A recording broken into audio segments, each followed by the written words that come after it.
പ്രിയപ്പെട്ട ദൈവമക്കളെ, കർത്താവിൻ്റെ വലിയൊരു പദ്ധതിയാണ്, ദൈവത്തിൻ്റെ വിളിയാണ് ഈ 40 ദിവസങ്ങൾ അവിടുത്തോട് കൂടെ അവിടുത്തെ മക്കളായി നമ്മൾ ആയിരിക്കണം എന്നുള്ളത്. ദൈവം വിളിച്ചതുകൊണ്ടാണ് നമ്മളിപ്പോൾ ഇവിടെ ആയിരിക്കുന്നത്. എന്തിനു വേണ്ടിയാണ് ഈ 40 ദിവസങ്ങൾ നമ്മളായിരിക്കുന്നത്? പ്രിയപ്പെട്ട മക്കളെ, അത് മറ്റൊന്നിനു വേണ്ടിയല്ല. സ്വർഗത്തിൻ്റെ ഒരു നിലവിളിക്ക് പ്രത്യുത്തരം, പരിശുദ്ധ അമ്മയുടെ രക്തക്കണ്ണുനീരിൻ്റെയും അനേകം ഇടങ്ങളിൽ പ്രത്യക്ഷപ്പെട്ട് പരിശുദ്ധ അമ്മ നിലവിളിച്ചുകൊണ്ട് പറയാം, മക്കളെ പ്രാർത്ഥിക്ക്, പ്രാശ്ചിത്തം ചെയ്യ്, ഉപവസിക്ക്, ത്യാഗമേറ്റെടുക്ക്.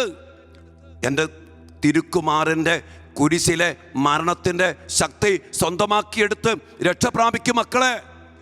അനേകം വിശുദ്ധരിലൂടെ, വിശുദ്ധ ഫൗസ്റ്റീനായിലൂടെ, വിശുദ്ധ മർഗരീത്ത മറിയത്തിലൂടെ, അനേകം വിശുദ്ധരിലൂടെ ദൈവം നമ്മെ വിളിച്ചു, ദൈവം നമ്മെ ആഹ്വാനം ചെയ്തു. ആഹ്വാനങ്ങൾക്കനുസരിച്ചാണ് പ്രിയപ്പെട്ട മക്കളെ നമ്മൾ ഈ 40 ദിവസങ്ങൾ ആയിരിക്കുന്നത്. ഈശോയുടെ കുരിശിലെ നിലവിളി നിങ്ങൾക്കറിയോ? എനിക്ക് ദാഹിക്കുന്നു മക്കളെ എന്ന് പറഞ്ഞ് ഈശോ കുരിശ് നിലവിളിച്ചു. എന്തിനാ മക്കളെ? ഈശോയുടെ നിലവിളി പാപികൾക്ക് വേണ്ടിയുള്ള നിലവിളിയാണ്.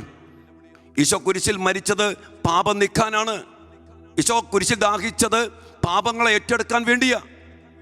അതുകൊണ്ട് പ്രിയപ്പെട്ട മക്കളെ, നമ്മുടെ ഓരോരുത്തരുടെയും ഉത്തരവാദിത്വമാണ് എല്ലാ പാപികളെയും യേശുവിലേക്ക് കൊണ്ടുവരിക, ആ മക്കൾക്ക് വേണ്ടി പ്രാർത്ഥിക്കുക എന്നുള്ളത്. ദൈവകരുണയുടെ നൊവേനയുടെ ആദ്യത്തെ ദിവസം തന്നെ ഈശോ വിശുദ്ധ ഫൗസ്റ്റീനായോട് പറഞ്ഞത്, എല്ലാ പാപികളെയും, പ്രത്യേകിച്ച് മാരക പാപത്തിൽ അടിമപ്പെട്ട എല്ലാ പാപികളെയും എൻ്റെ കരുണയിലേക്ക്, എൻ്റെ കരുണക്കടലിലേക്ക് കൊണ്ടുവരാനാണ്. അതോടൊപ്പം തന്നെ പ്രിയപ്പെട്ട മക്കളെ, പരിശുദ്ധ അമ്മ ഇന്ന് ലോകത്തിൻ്റെ നാനാഭാഗത്ത് പ്രത്യക്ഷപ്പെട്ടുകൊണ്ട്, അനേകം ഇടങ്ങളിൽ പ്രത്യക്ഷപ്പെട്ടുകൊണ്ട് രക്തക്കണ്ണീരൊഴുക്കി നിലവിളിക്കുക. എന്തിനാ അമ്മ നിലവിളിക്കുന്ന മക്കളെ? എന്തുകൊണ്ട് അമ്മയുടെ കണ്ണീര് രക്തക്കണ്ണീരായിട്ട് ഒഴുകുന്നത്? അതെന്തെന്നറിയോ? പരിശുദ്ധ അമ്മ സഹരക്ഷകയാണ്. തൻ്റെ തിരുക്കുമാരനോടൊപ്പം, രക്ഷകനായ തൻ്റെ തിരുക്കുമാരനോടൊപ്പം കുരിശിലെ ബലിയിൽ പങ്കാളിയായിട്ട് ആ കുരിശിൻ്റെ യാത്രയിൽ പങ്കുചേർന്നുകൊണ്ട് പരിശുദ്ധ അമ്മ രക്തക്കണ്ണീരൊഴുക്കി. ഇന്ന് നമുക്ക് വേണ്ടി ഇപ്പോഴും രക്തക്കണ്ണീരൊഴുക്കുന്നു. കാരണം പരിശുദ്ധ അമ്മ സഹരക്ഷകയാണ്. ഈ 40 ദിവസങ്ങൾ പ്രിയപ്പെട്ട മക്കളെ, നമ്മെയും ഈ സഹരക്ഷകരുടെ പദവിയിലേക്ക് ദൈവം വിളിക്കുക. എന്താണ് സഹരക്ഷകം ആകാന്ന് പറഞ്ഞാൽ? നമ്മൾ കർത്താവിൻ്റെ കുരിശോട് ചേർന്ന് നിന്ന്, പരിശുദ്ധ അമ്മയുടെ രക്തക്കണ്ണീരോട് ചേർന്ന് നിന്ന് നമ്മുടെ സഹനങ്ങളും നമ്മുടെ വേദനകളും അതോടൊപ്പം തന്നെ നമ്മുടെ ഉപവാസവും ത്യാഗപ്രവർത്തികളും പ്രായശ്ചിത്ത പ്രവർത്തികളും കുരിശോട് ചേർത്ത് സമർപ്പിച്ച് പ്രാർത്ഥിക്കുമ്പോൾ നമ്മളും അനേകം പാപികൾക്ക് വേണ്ടി നമ്മൾ സഹരക്ഷകരായിട്ട് മാറും.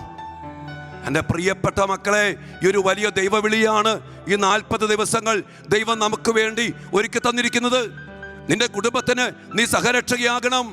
നിന്റെ ജീവിതത്തിലെ മക്കൾക്ക്, ജീവിത പങ്കാളിക്ക്, സഹോദരങ്ങൾക്ക്, ഇന്ന് ലോകത്തിൽ പാപത്തിൽ പെട്ടുപോയ അനേക മക്കൾക്ക് നമ്മൾ ഓരോരുത്തരും സഹരക്ഷകരായി മാറാനുള്ള ദൈവവിളി എൻ്റെ പ്രിയപ്പെട്ട മക്കളെ നമുക്കുണ്ട്.